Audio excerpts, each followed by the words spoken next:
기준 임대료 대비 마이너스 10%를 적용한 63,000원과 플러스 10%를 적용한 77,000원을 반영하여 계산하였습니다.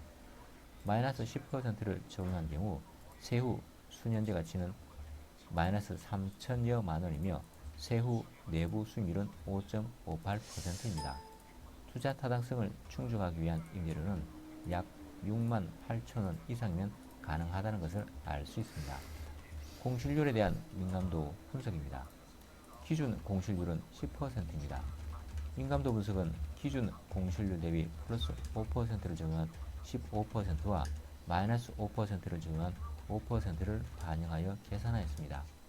플러스 5%를 적용한 경우 세후 수년제 가치는 마이너스 1,500여만 원이며 세후 내부 수익률은 5.80%입니다.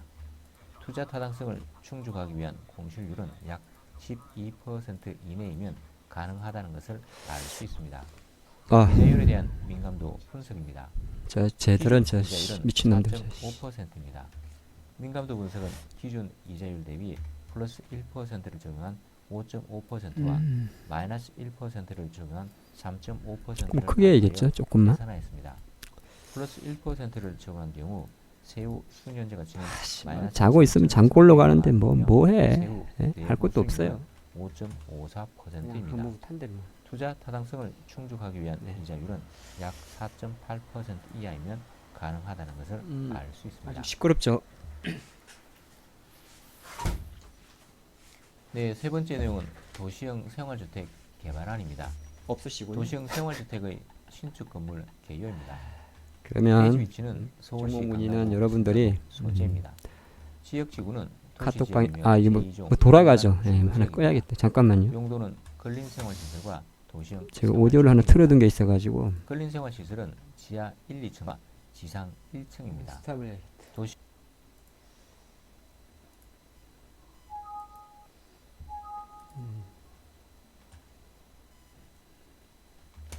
그리고 잠깐만요. 스피커도 끄고. 아무도 안 들어오셨나? 입장하신 거예요?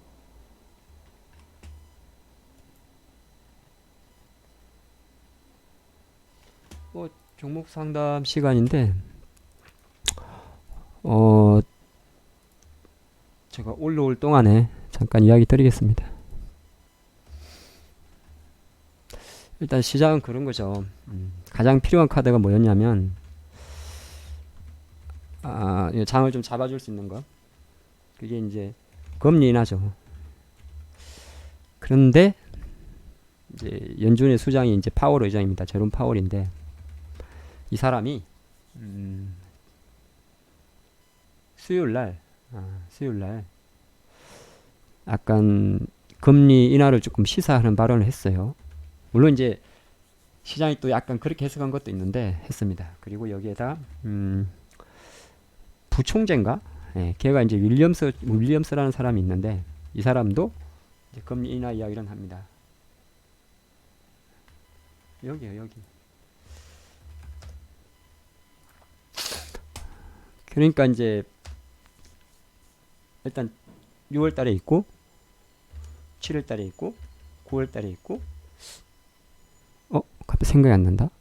10월에 있고 12월인가 있는데 뭐 이번 달에 올리는 거는 인하하는 건 좀 어려운 이야기고. 뭐야, 아무도 없어. 왜 혼자 떠드는 건가? 입장하신 건가?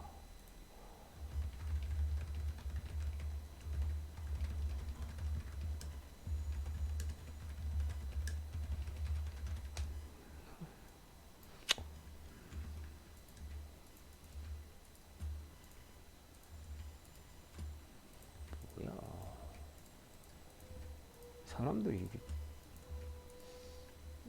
어디 이렇게 마음의 상처를 많이 받으신 분이 많군요. 마음의 상처를 받아가지고 시장이 오르다 내리다 너는 떠들어라. 그 상황이군요. 그러면 안 되지. 제가 진짜 잘났다는 게 딴 게 아니라 제가 원래 잘났다는 소리를 잘 안 하는데 한 10명 중에 제가 한두 명일 겁니다. 이거 가는 거라고. 그리고 빨리 가는 거라고. 계속 하죠.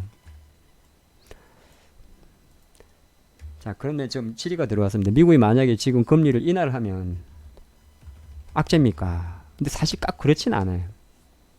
어떤 거냐면, 언제 하면 되냐면, 최대한 이제 무역 협상이라는 카드가 있죠. 이게 만약에 안 될 수도 있잖아요. 그죠? 이달 말에 이제 만나는데, 6월 한 28일 정도에 만나는데, 뭐 29일 한국 온다니까 28일 만날 거 아니에요. 그죠? 만나서 뭐 정상회담을 한 해 만에 했는데 아마 하늘 거로 갈 겁니다. 근데 여기서 이제 노딜이 될 수도 있잖아요. 그쵸? 노딜이 될 수도 있으면 가장 제가 바라는 거는 실제적으로 금리를 인하하는 것보다는 계속적으로 인하 스탠스를 잡아주면 됩니다. 그리고 만약에 노딜이 됐다 그러면은 7월 달보다는 9월 달 정도에 오히려 인하를 해버리면 됩니다. 그럴 확률이 되게 높아요. 그래서 최소한 6월 한 달은, 그러니까 무역 협상이 실제적으로 분쟁이 되는 요 전에는 금리라는 재료 자체가 장을 잡아줄 겁니다. 그죠? 그럼 금리가 내리면 금리 인하 스탠스가 시장이 지금 묶고 있으니까 그러면 당연히 달러는 약하죠. 그럼 원화는 강할 것이고, 그죠? 유가는 반등하겠죠. 그 그림입니다. 지금 보면 유가라는 것도 사실 하나의 경기 지표인데 유가가 확 내려버리면은 시장의 경기 침체를 이야기합니다. 유가 최근에 한 20% 내렸는데 다 하락 이유가 사실은 뭐 미국의 원유 재고가 증가 감소 그런 거는 후행 지표고 결정적으로는 멕시코 관세 이슈라든지 그렇죠. 유가가 만약 내리면은 또 미국 셰일 업체들 중매 많이 합니다. 그래서 유가는 이제 한 50달 정도에서 하락을 멈춰주면 됩니다. 계속 내려가면 피곤해요. 근데 어느 정도 하락을 멈춰줄 거고 이 차트는 지금 대신증권 놈들이 돈을 안 써가지고 이렇게 됐는데 예. 그럼 이제 금리 인하 스탠스가 시장에 들어오면 국채 금리는 계속 하락세겠죠. 그래서 이제는 별로 상관이 없습니다. 지금의 국채 금리가 하락하는 거는 시장에 요 그림이 왔기 때문에 크게 영향이 없습니다. 지금 한 2.1% 정도 있는데 예, 그게 중요하진 않아요. 그래서 요게 지금 재료다 그런 말씀 드리겠고 얼추 6월 달에는 제가 월간 캘린더 올려드립니다만은 어디 갔냐?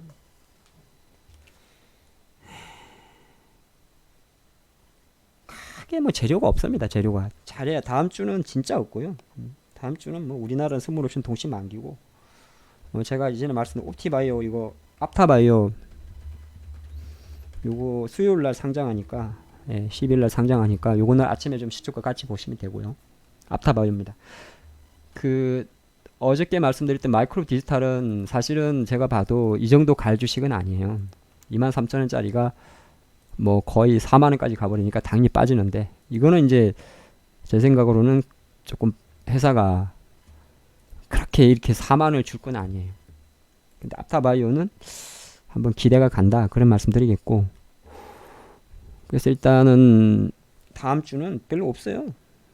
우리가 13일날 동시 만기고 이날 이제 코스피 200하고 코 150 종목 이런 애들이 편입이 됩니다. 이날 장이 종료가 되고 그러면 이제 코 이번에 150에 들어간 애들이 몇 개 있죠. 뭐 예를 들어서 뭐 저희도 지금 좀 투자를 했던 종목인데 ABL 바이오도 마찬가지고 에코프로 BM도 마찬가지고 뭐 첨보도 마찬가지고 다 코스닥 150에 들어간 애들입니다. 그리고 포스코 케미칼은 이번에는 그래서 놈들이 넉장을 부려가지고 코스닥 코스피 200에는 못 들어갑니다. 이번에는 안 들어가요. 어쨌든 그런 이벤트가 있고 그러고 나면 뭐 다음 주는 별로 일정이 없어요. 일정이 없으니까 거의 이제 9일부터 그러니까 9일부터 이거 이제 9일부터 G20 재무장관 회담이 요게 이제 8일 9일 날 열립니다. 주말 동안에. 근데 여기서 그러면 재무장관이니까 우리나라를 치면 재무부잖아요. 재무부 장관. 우리나라 이제 재경부하고 같이 하는 걸로 아는데, 그럼 미국 재무부 장관이 누구냐? 네, 미국 재무부 장관이 모누신이죠. 예. 이 사람하고 중국 재무부 장관도 만납니다. 그러니까 이제 우리가 그냥 기다렸던 아직 공식적인 뭐 미국 고위급 회담에 중국 고위급 회담과의 미팅은 아직도 잡히지 않았습니다만은 그 전에 일단 어차피 G20 재무장관 회담이 열리기 때문에 어디서 열리냐면 어디서 열리냐 이거? 그건 모르겠습니다. 뭐 어디서 열리겠죠. 어쨌든 이 자식들이 이제 G20이니까 우리나라 재무장관도 가겠죠. 예. 우리나라 재무장관이 누구냐? 최종구는 금융위원장이고 제가 잘 모르겠는데 여기서 일단 만난다고 합니다. 여기서 약간 또 어떤 이야기가 나올지도 다음 주에 되게 중요한 그림이에요. 그리고 여러분들이 한 가지 기억을 하세요. 10이 하락을 하고 여기서 3을 돌리고 5를 돌리고 이 중에서 5를 돌리면은 이건 그냥 기억을 하세요. 제가 그냥 무슨 말인지 모르셔도 되는데 설명드리면 이해될 겁니다. 주가가 이렇게 툭 떨어졌습니다. 그러니까 그런 이야기인데 예전에 했는데 만원짜리가 탁 떨어졌어요. 얼마가? 9,000원으로. 9,000원으로 탁 떨어졌습니다. 뭐 여러가지 이슈로 가지고. 근데 그 다음에 돌리는데 9,300원까지 돌리는 거하고 9,500원까지 돌리면은 이때는 긴가민가입니다. 뭔가 조금 더 확인할 게 필요해요. 주가가 이렇게 훅 빠졌다가 만원짜리가 9,000원 딱 갔다가 9,300원까지 오면 이때는 긴가민가입니다. 만약 산다고 해도 5만 삽니다. 5주만 사요. 근데 9,500원까지 떨리면은 왜냐하면 이때는 지지선이 9,000원이 있죠. 지지선이. 만약에 이제 다시 빠지면 내가 손절해야 되는 가격이. 그러니까 지지선 손절선이 9,000원에 있겠죠. 지금 9,300원 수준에서 내가 5주를 매수하면. 그렇죠? 근데 이때는 어라어라합니다. 지금 말을 깜짝 지어냈는데 9,500원까지 올라오면 7주를 살 수가 있어요. 근데 이때는 지지선 손절선이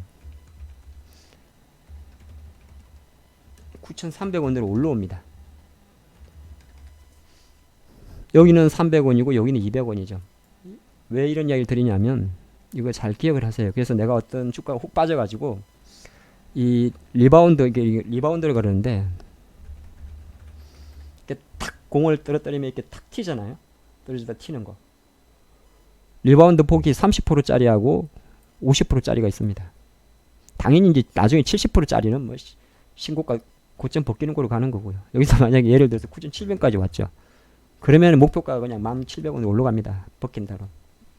이때는 10을 사는 거고요. 근데 그래서 우리가 생각할 때 어떤 주가가 훅 빠져서 돌릴 때도 30% 돌렸을 때는 베팅도 5주만, 반만. 손절선은 전저점. 근데 50%를 돌리면 500원을 돌려버리면 베팅은 7주로 더 높이고 왜 힘이 세니까 지선 손절선은 원래 30%짜리를 잡습니다. 그러니까 베팅이 좀 많이 들어가도 손절선은 여기까지 잡아요. 근데 만약 70%까지 돌려버렸다. 그럼 10주 들어가고 이거는 이제 9509까지 잡습니다. 자, 무슨 이야기를 하려고 그러냐면 어쨌든 간에 미국 증시가 그래도 글로벌 증시의 대장이잖아요. 그죠? 근데 다우지수를 보니까 5월 달에 보면 26,500에서 여기까지 빠졌죠. 근데 왜 종목 상담 아무도 안 올리셔? 뭐 종목 상담 해봤자 뭐 알아서 하세요. 하다가 안 하면 저 혼자 할 거니까. 자, 잘 보시면 다우지수가 여기 25,100이 있어요. 한번 여기서 두 번 있었어요. 지난주에 쓰리바닥을 깼죠. 그럼 여기서 이제 딱 깨지면서 장이 이제 무너진 거잖아요. 맞잖아요. 25,200선. 여기서 이제 돌립니다. 그래서 지난 제가 화요일날 말씀드린 미국의 요 2% 상승이 엄청 센 겁니다. 그걸 이제 그러니까 어떤 거냐면 개별 주식도 마찬가지. 딱 여기 3중 바닥에서 깨졌다가 거기를 돌리는데 엄청나게 센 힘으로 돌려버리죠. 엄청나게 센 힘이란 건 뭐라 하냐면 이날의 상승폭이 과연 어느 정도의 상승폭